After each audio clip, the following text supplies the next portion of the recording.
अनुसूचित जाति का वोट 2027 के विधानसभा चुनाव में भाजपा को ही मिलेगा। यह बात उत्तर प्रदेश भाजपा अनुसूचित मोर्चा के नवनियुक्त प्रदेश अध्यक्ष सांसद अशोक रावत ने कही। सांसद अशोक रावत पहली बार एससी मोर्चा के प्रदेश अध्यक्ष बनने के बाद आगरा पहुंचे थे। इस अवसर पर कार्यकर्ताओं ने उनका जोरदार स्वागत किया। इस मौके पर रावत ने विपक्ष पर भी हमला बोला। उन्होंने खासकर समाजवादी पार्टी को निशाना बनाया। 2027 में विधानसभा के चुनाव होने हैं। सभी पार्टियां पूरी ताकत के साथ जुटना शुरू हो गई हैं। भारतीय जनता पार्टी ने भी पूरी ताकत लगा रखी है और कहीं ना कहीं सभी पार्टियों की नज़र अनुसूचित जाति के वोटों पर है। भारतीय जनता पार्टी अनुसूचित मोर्चा के प्रदेश अध्यक्ष सांसद अशोक रावत जी हमारे साथ में मौजूद हैं। पहली बार आगरा आए हैं। सर, इस समय कहीं ना कहीं जो स्थिति बन रही है, कहीं ना कहीं समाजवादी पार्टी भी पीडीए वोट को लेकर चल रही है, तो भारतीय जनता पार्टी की क्या स्थिति है अनुसूचित वोट?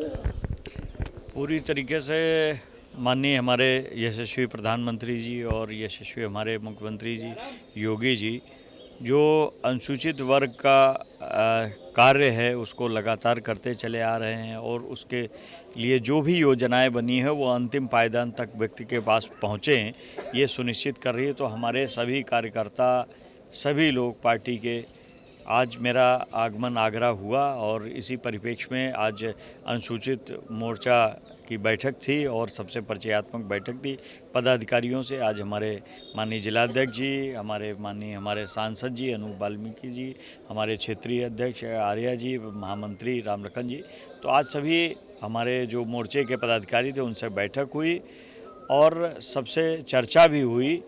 जो दूसरे जो पीडीए का राग एलाप रहे हैं उन्होंने क्या किया है, सबसे बड़ी बात यह है, अगर पुराना अगर देखा जाए तो जिनका समर्थन वो करते चले आ रहे हैं कांग्रेस का, उन्होंने तो बाबा साहब को हराने का काम किया, अपने उनके पीए को लड़ा करके। आज तक उनको अभी तक जो है वो नहीं दिया था, क्या नाम है, उनको भारत रत्न। और ये भारतीय जनता पार्टी माननीय अटल बिहारी वाजपेयी जी के संस्तुति के आधार पर जब उन्होंने इसकी मांग की और तब जा कर के ये भारत रत्न बाबा साहब को दिया गया। तो बाबा साहब के पंच तीर्थों को अगर देखें, जहाँ वो पैदा हुए, जहाँ पर उन्होंने शिक्षा ग्रहण की, जहाँ पर परिनिर्वाण हुआ, ऐसे स्थान उनको माननीय हमारे यशस्वी प्रधानमंत्री जी ने विकसित करने का काम किया। तो ये तो पीडीए का फर्जी जो है राग लाप रहे हैं कि वो जो है उन्होंने क्या आज तक किया है, वो पिछड़े और अनुसूचित के लिए क्या उन्होंने किया है ये वही बता दें। कांग्रेस ने क्या किया है और समाजवादी पार्टी ने क्या किया है। अखिलेश यादव दावा कर रहे हैं 2024 में लोकसभा के चुनाव में अनुसूचित जाति का वोट उनको बड़ी संख्या में मिला था।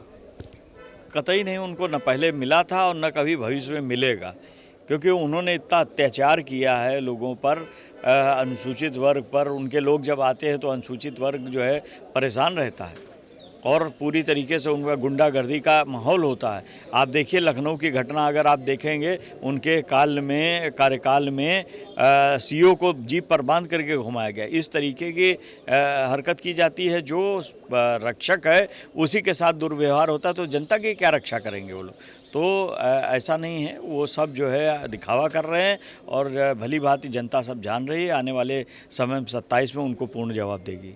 अखिलेश यादव एक बात और कहते हैं, उनकी पार्टी एक बात कहती है कि समाजवाद ही सनातन है। वो कहते हैं तो फिर आए ना, मथुरा आए, दर्शन करें। यहाँ पर आज तक राम मंदिर नहीं गए, वो तो करना चाहिए उनको भी। अगर सनातन में के लिए जरा सा भी उनके दिल में जगह है तो आए, दर्शन करें।